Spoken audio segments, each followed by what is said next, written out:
সিনেমার শুরুতে একটি শস্য ক্ষেতের মধ্যে দিয়ে বিদ্যুতের মতো একটি আলো দ্রুত বেরিয়ে যায়। আলোটি দেখে মনে হয় যেন আকাশ থেকে বিদ্যুৎ পড়েছে। পরের দিন সকালে আমরা এই ক্ষেতের মালিককে দেখতে পাই। সে তার 3 ছেলেকে বলে, কেউ আমাদের শস্য ক্ষেত নষ্ট করে দিয়েছে। সেজন্য সে তার ছোট ছেলেকে শস্য ক্ষেতের পাহারা দেওয়ার জন্য বলে। তার ছোট ছেলের নাম জন। সবাই তাকে বোকা মনে করে। তারপর রাতের বেলায় যখন জন শস্য ক্ষেতে পাহারা দেয়, তখন তার পেছনে একটি বিশাল বড় সাদা রঙের ঘোড়া দেখতে পায়। ঘোড়াটি দেখে সে খুবই অবাক হয়ে যায়। জন ঘোড়াটিকে ধরার জন্য একটি দড়িতে ফাঁস লাগিয়ে ঘোড়াটির দিকে ফেলে, কিন্তু ঘোড়াটি পালাতে শুরু করে। ঘোড়াটিকে আটকানোর জন্য সে দড়িটি ধরে, কিন্তু সে আটকাতে পারে না। তারপর দড়িটি ধরে ছ্যাঁচড়াতে ছ্যাঁচড়াতে ঘোড়াটির পেছনে চলে যায়। তার ফলে শস্য ক্ষেতের ফসল আরো বেশি নষ্ট হতে থাকে।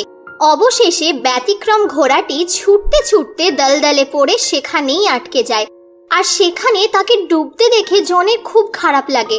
আর তাই সে ঘোড়াটিকে বাঁচানোর চেষ্টা করতে শুরু করে এবং সে অনেক শক্তি ও বুদ্ধির প্রয়োগ করে কোনো রকমে ঘোড়াটিকে দলদলের বাইরে বের করে আনতে সক্ষম হয়।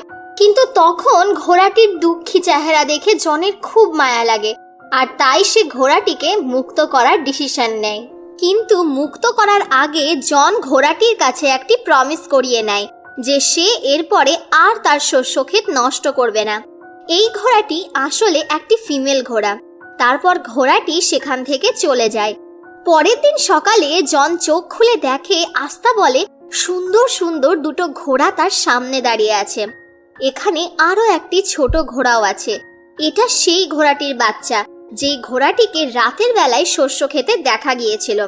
সে জনকে বলে, আমার মা তোমার ব্যবহারে খুবই খুশি হয়েছে, আর তাই তিনি এই দুটো ঘোড়া তোমাকে উপহার হিসাবে দিয়ে পাঠিয়েছে। এই কথা শুনে জন খুব খুশি হয়ে ঘোড়া দুটোকে দেখতে শুরু করে। অন্যদিকে জনের বাবা, সে তার ফসলের অবস্থা দেখে প্রচন্ড রেগে যায় এবং সে আস্তাবলের দিকে জনকে খোঁজার উদ্দেশ্যে এগিয়ে আসতে শুরু করে। আর সেটা জন বুঝতে পেরে আস্তাবলের পেছনের দরজা দিয়ে পালানোর ডিসিশন নেয়। তা দেখে ছোট্ট ঘোড়াটি জনকে তার পিঠে চড়িয়ে নেয় এবং সে জনকে তার পিঠে চড়িয়ে ঝড়ের বেগে ছুটতে ছুটতে কিছুক্ষণের মধ্যেই সেখান থেকে অনেক দূরে চলে আসে। তা দেখে জন অবাক হয়ে ওঠে। তাছাড়া সে চায় না যে বাকি দুটো ঘোড়ার সম্বন্ধেও তার বাবা জানতে পারুক। তার কথা রাখতে ছোট ঘোড়াটি সেখান থেকেই এই দুটো ঘোড়াকে খুব জোর দিয়ে ডাক পাঠায়। আর তার ডাক শুনে সঙ্গে সঙ্গে ঘোড়া দুটো তাদের কাছে এসে উপস্থিত হয়। এরপর জন এই দুটো ঘোড়াকে বিক্রি করে কিছু পয়সা রোজগার করার ডিসিশন নেয়। যখন জন এই দুটো ঘোড়াকে নিয়ে বাজারে যায়, তখন সবাই খুবই অবাক হয়ে ঘোড়া দুটোর দিকে তাকায়। প্রত্যেকেই এই ঘোড়া দুটোকে কিনতে চায়। তখন ফল জনকে বলে, বেঞ্চের ওপর বসে থাকা এই মানুষটির কাছে ঘোড়া দুটি বিক্রি করে দাও। কিন্তু জন ভাবে এই ঘোড়া দুটিকে রাজার কাছে বিক্রি করবে, যাতে সে অনেক টাকা পায়। এরপরে জন ঘোড়া দুটিকে রাজার কাছে নিয়ে যায়। তখন রাজার মন্ত্রী রাজাকে বলে, ঘোড়া দুটি এই ছেলেটির হতেই পারে না, নিশ্চয়ই ছেলেটি ঘোড়া দুটিকে চুরি করেছে। সেজন্য তারা জনের কাছ থেকে ঘোড়া দুটি নিয়ে নেয়, কিন্তু তার বদলে তারা জনকে 1 টাকাও দেয় না। তখন জনের মন খারাপ হয়ে যায়। এটা দেখে ফল ঘোড়া দুটিকে আওয়াজ দেয়। রাজা ঘোড়া দুটিকে নিজের সঙ্গে নিয়ে গিয়েছিল, আর ঘোড়া দুটি রাজার বগি টানছিল। ঘোড়া দুটি ফলের ডাক শুনে তার দিকে ছুটতে চলে আসে, যে কারণে রাজার বগি আটার ওপর পড়ে যায়। এর ফলে রাজার পুরো চেহারা সাদা হয়ে যায়। কিন্তু রাজা প্রজাদের সামনে জনকে কিছুই বলে না, কারণ এতে জনের কোনো দোষই নেই। তারপর রাজা ঘোড়া দুটির দাম দিতে চায়। তখন রাজার একজন লোক বলে, কেননা জনকে কাজের জন্য আমাদের কাছেই রেখে দেন, যাতে আমরা তার কাছ থেকে এই অপমানের বদলা নিতে পারি। তখন রাজা জনকে এই ঘোড়া দুটি দেখাশোনার কাজে রেখে দেয়। জনও এই জব একসেপ্ট করে নেয়। আস্তে আস্তে জনের পরিশ্রম এবং ভালো স্বভাবের জন্য প্রত্যেকে তাকে খুবই ভালোবেসে ফেলে। কিন্তু রাজা জনকে যেন তেন প্রকারে মারতে চায়। এরপরে রাজার এক ব্যক্তি রাজাকে বলে, জনকে এমন কোনো কাজ দিতে হবে যেটা সে পূরণ করতে পারবে না, আর এটার বদলে আমরা তাকে মেরে দেব। তখন রাজার ওই লোক রাজাকে বলে, জনকে ফায়ার বার্ড আনার জন্য বলুন। আজ পর্যন্ত কেউ ফায়ারবার্ডের কাছে যেতে পারেনি, আর সেও নিয়ে আসতে পারবে না। আর তখন আমরা তাকে মেরে দেব। এরপরে রাজা জনকে ফায়ারবার্ড আনতে বলে। জনও ফায়ারবার্ড আনার জন্য রাজি হয়ে যায়। তখন ফল তাকে বলে, তোমার রাজি হওয়া কিন্তু একদম উচিত হয়নি, কারণ ফায়ারবার্ড নিয়ে আসা অত সহজ নয়। যেহেতু জন রাজাকে কথা দিয়েছে, তাই সে ফলের পিঠে চড়ে বিদ্যুতের গতিতে সে একটি জঙ্গলের দিকে এগিয়ে যায়। ফল সর্বপ্রথম জনকে একটি গাছের কাছে নিয়ে যায় আর তাকে বলে ফায়ারবার্ড এই বাদাম খুবই পছন্দ করে, এটাকে খাওয়ার পর সে গভীর নিদ্রায় চলে যাবে। তারপর তারা দুজনে সেই জায়গায় পৌঁছে যায় যেখানে ফায়ারবার্ড আছে। আসলে ফায়ারবার্ড মাটির তলায় থাকে, সেজন্য তারা মাটির উপরেই ওই বাদামগুলোকে ছড়িয়ে দেয়। ফায়ারবার্ড বাদামের গন্ধে উপরে উঠে আসে এবং সব বাদামগুলিকে খেয়ে ফেলে আর সেখানেই ঘুমিয়ে পড়ে। জন তাকে ধরার জন্য যায়, কিন্তু তখনই তার ঘুম ভেঙে যায়। ফায়ারবার্ড জনের পিছু করতে লাগে। জনকে মেরে ফেলার আগেই জনের কাছে যে শেষ বাদামটি আছে সেটা ফায়ারবার্ডকে দিয়ে দেয়। এর ফলে ফায়ারবার্ড সেটা খেয়ে ঘুমিয়ে পড়ে। পরের দিন সকালে ফায়ারবার্ডের ঘুম ভাঙার পর সে দেখে জন তাকে শিকল দিয়ে বেঁধে রেখেছে। তাই ফায়ারবার্ডের চোখে জল চলে আসে। এটা দেখে জনের খুব দয়া হয়, তাই সে ফায়ারবার্ডকে মুক্ত করে দেয়। ফায়ারবার্ড সেখান থেকে উড়ে চলে যায় আর যাওয়ার সময় জনকে একটা পালক দিয়ে যায়। তারপর জন তার রাজ্যে ফিরে আসে। এখানে এসে সে তার পুরো কাহিনী রাজা এবং সমস্ত প্রজাদেরকে বলে, কিন্তু রাজা তার কোনো কথাই বিশ্বাস করে না। তখন জন রাজাকে ফায়ারবার্ডের পালক দেখায়, কিন্তু সেটা সেই সময় আগুনের মতো জ্বলজ্বল করছিল না। সেই জন্য রাজা বলে জনকে মৃত্যুর শাস্তি দেওয়া হবে। তারপর জনকে মারার জন্য প্রস্তুত হয়ে যায়। জনকে মারার আগেই সেখানে ফায়ারবার্ড চলে আসে। এর ফলে সবাই বিশ্বাস করে নেয় যে জন সব সত্যি কথাই বলছে। আর রাজা এখন তাকে শাস্তিও দিতে পারবে না, কারণ তার কাছে জনকে মারার আর কোনো কারণই তো নেই। তখন রাজার মনে হয় যে জনকে না মারতে পেরে তার আরো বেশি ইনসাল্ট হয়ে গেল, তাই সে যে কোনো উপায়ে জনকে মারতে চায়। তারপর রাজার মন্ত্রী রাজাকে আবার পরামর্শ দেয় যে জনকে বরফের দেশের রাজকুমারীকে নিয়ে আসার জন্য বলতে হবে, আর সে কোনোভাবেই রাজকুমারীকে নিয়ে আসতে পারবে না। তখন আমরা জনকে মেরে দেব, আর সে যদি রাজকুমারীকে নিয়েও আসে তাহলে আপনি তাকে বিয়ে করে নেবেন। মন্ত্রীর এই আইডিয়া রাজার খুব পছন্দ হয়, তাই রাজা জনকে বরফের দেশের রাজকুমারীকে আনতে পাঠিয়ে দেয়। এরপর জন এবং ফল দুজনে বরফের দেশে চলে আসে। সেখানে তারা একটা বিশাল বড় বরফের তৈরি দরজা দেখে। তারা বুঝতে পারে না যে এই দরজা কি করে খুলবে। তখন সেখানে ফায়ারবার্ডের একটি পালক এসে বরফের দরজার ভেতরে ঢুকে পড়ে। তারপর সব বরফ গলে যায়। এখানে ফল ওই বরফ গলা জলে ভেসে যায়। জন ভেতরে প্রবেশ করে, কিন্তু সে জানে না যেখানে কোনটা রাজকুমারী, কারণ এখানে অনেক মেয়ে একই রকম ভাবে শুয়ে আছে। আর তখনই ফায়ারবার্ডের একটি পালক এসে একটি মেয়ের কাছে যায়, আর মেয়েটি গরমের সংস্পর্শে এসে তার ঘুম ভেঙে যায়। তখন জন বুঝতে পারে যে এটাই আসল রাজকুমারী। জন রাজকুমারীকে বলে, আমাদের রাজা আপনাকে বিয়ে করতে চায়।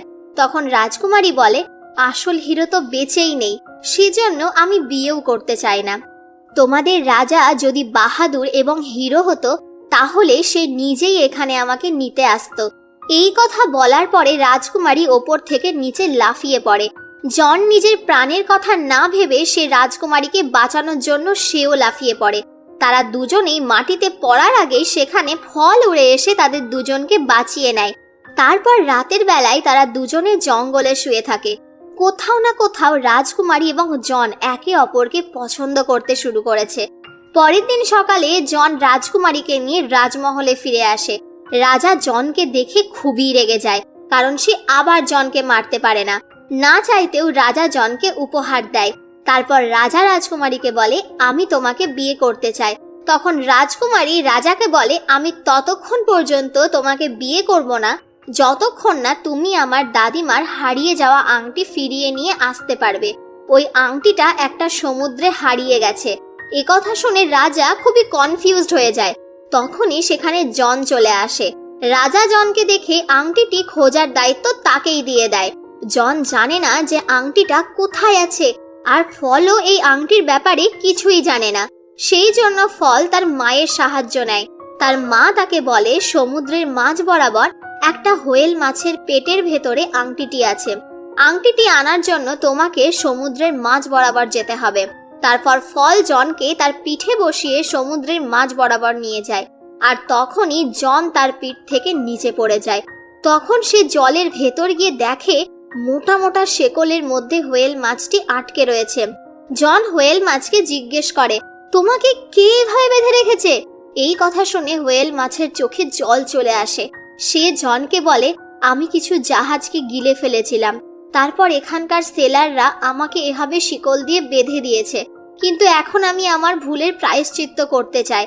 তখনই জনের একটি আইডিয়া আসে, আর সে ফলের সঙ্গে হোয়েল মাছের নাক দিয়ে তার মুখের ভেতরে ঢুকে পড়ে আর হোয়েল মাছের পেটের ভিতর সুড়সুড়ি দেয়, যাতে হোয়েল মাছটি হাঁচি তোলে। যখন হোয়েল মাছটি হাঁচি তোলে তখন তার শেকল ছিঁড়ে যায় এবং সমস্ত জাহাজ বাইরে বেরিয়ে আসে। এরপরে হোয়েল মাছটি মুক্ত হয়ে সেখান থেকে চলে যায়। কিছুক্ষণ পর জন যখন সমুদ্রের কিনারায় থাকে তখন সেখানে একটি কাঁকড়া আসে। কাঁকড়াটি ওই আংটিটা নিয়ে আসে, যে আংটিটি নেওয়ার জন্য জন এখানে এসেছে। কাঁকড়াটি জনকে বলে হোয়েল মাছ প্রত্যেকটি মানুষের মনের কথা জানতে পারে, আর তাই সে তোমার জন্য এই গিফটটি পাঠিয়েছে। তারপর জন আংটিটা নিয়ে রাজ্যে ফিরে আসে। রাজ্যে ফিরে আসার পর সে রাজকুমারীর কাছে আংটিটা নিয়ে যায়। আংটিটা দেখে সে খুবই খুশি হয়ে যায়। রাজকুমারী বুঝতে পারে যে জনই হলো আসল হিরো, আর সে তার জন্য সবকিছুই করতে পারবে। সেখানে জনের পেছনে ফলও থাকে, আর তাকে রাজা দেখে নেয়। রাজা ফলকে গুলি মেরে দেয়, তখন ফল নিচে পড়ে যায়। তারপর রাজা জনের ওপর রাজকুমারীকে কিডন্যাপ করার আরোপ লাগায়। সেই কারণে জনকে জব থেকে বের করে দেয় এবং কারাগারে বন্দি করে রাখে, আর ঘোষণা করা হয় যে কিছুদিনের মধ্যেই জনকে ফাঁসি দেওয়া হবে। একথা শুনে রাজকুমারী এবং ফল খুবই দুঃখ পায়। ফলকে গুলি লাগা সত্ত্বেও সে বেঁচে যায়। রাজকুমারী ফলকে বলে, রাজা আমাকে বিয়ে করতে চায়, সেজন্য আমি তাকে বলেছি আমাকে বিয়ে করতে হলে তোমাকে আলাদা আলাদা 3টি কুণ্ডে স্নান করতে হবে। সে রাজাকে বলে সর্বপ্রথমে ফুটন্ত গরম জলে স্নান করতে হবে, দ্বিতীয়টিতে বরফের মতো ঠান্ডা জলে এবং তৃতীয়টিতে ফুটন্ত দুধে স্নান করতে হবে। এটা করার পর তুমি আবার যৌবন ফিরে পাবে। তখন সেখানে রাজার মন্ত্রী এসে রাজাকে একটা আইডিয়া দেয় যে সর্বপ্রথম এই সব কিছু জনের ওপর পরীক্ষা করা দরকার। অন্যদিকে যখন রাজকুমারী এই সব কিছু জানতে পারে তখন সে বলে জনকে বাঁচাতে হলে ওই ফুটন্ত জলে আমার দাদিমার আংটিটি দিয়ে দিতে হবে, দ্বিতীয়টিতে যেটাতে বরফের মতো ঠান্ডা জল থাকবে সেটাতে ফায়ার বার্ডের পালক দিয়ে দিতে হবে, আর তৃতীয়টিতে লাইফ এবং ডেথের ফ্লাওয়ারকে দিতে হবে। আর এই ফুল দুনিয়ার শেষ প্রান্তে পাওয়া যায়। তারপর ফল ওই ফুলটি নেওয়ার জন্য বিদ্যুতের গতিতে দুনিয়ার শেষ প্রান্তে পৌঁছে যায়। সেখানে লাইফ এবং ডেথের ফুল পেয়ে যায়, কিন্তু সে জানতে পারে এই ফুল যে তুলবে সেই মারা যাবে। কিন্তু ফল নিজের জীবনের পরোয়া না করেই সেই ফুল তুলে নেয়। এদিকে দেখা যায় রাজ্যে 3টি বড় বড় কুণ্ড নিয়ে আসা হয়েছে। প্রথমটিতে ফুটন্ত জল, দ্বিতীয়টিতে বরফের মতো ঠান্ডা জল, আর তৃতীয়টিতে ফুটন্ত দুধ রাখা আছে। তারপর রাজা সবার সামনে জনকে নিয়ে আসে আর বলে যদি এই 3টে পরীক্ষায় জন পাশ হয়ে যায় তাহলে তাকে ছেড়ে দেওয়া হবে। তারপর জনকে ধাক্কা দিয়ে দেয় যেই কুণ্ডে ফুটন্ত জল আছে, আর তখনই রাজকুমারী তার দাদিমার আংটিটি কুণ্ডে ফেলে দেয়। এর ফলে জন ওই কুণ্ড থেকে বেঁচে দ্বিতীয় কুণ্ডে পড়ে যায়, যেটাতে বরফের মতো ঠান্ডা জল রয়েছে। আর এটা যখনই ফায়ারবার্ড দেখে তখন সে জোরে চিৎকার করে। সে জনকে ভালোবাসে কারণ সে জানতো যে জন খুব দয়ালু মনের মানুষ। ফায়ারবার্ডের আওয়াজে তার পালক, যেটাকে রাজা একটি বাক্সের ভেতরে বন্দি করে রেখেছে, সেটা উড়ে এসে ওই কুণ্ডের ভেতরে পড়ে যায়। এর ফলে আবার জনের প্রাণ বেঁচে যায় এবং সে তৃতীয় কুণ্ডে পড়ে যায়, যেটাতে ফুটন্ত দুধ রয়েছে। কিছু সময় ধরে জন ওই কুণ্ডের ভেতরেই থাকে।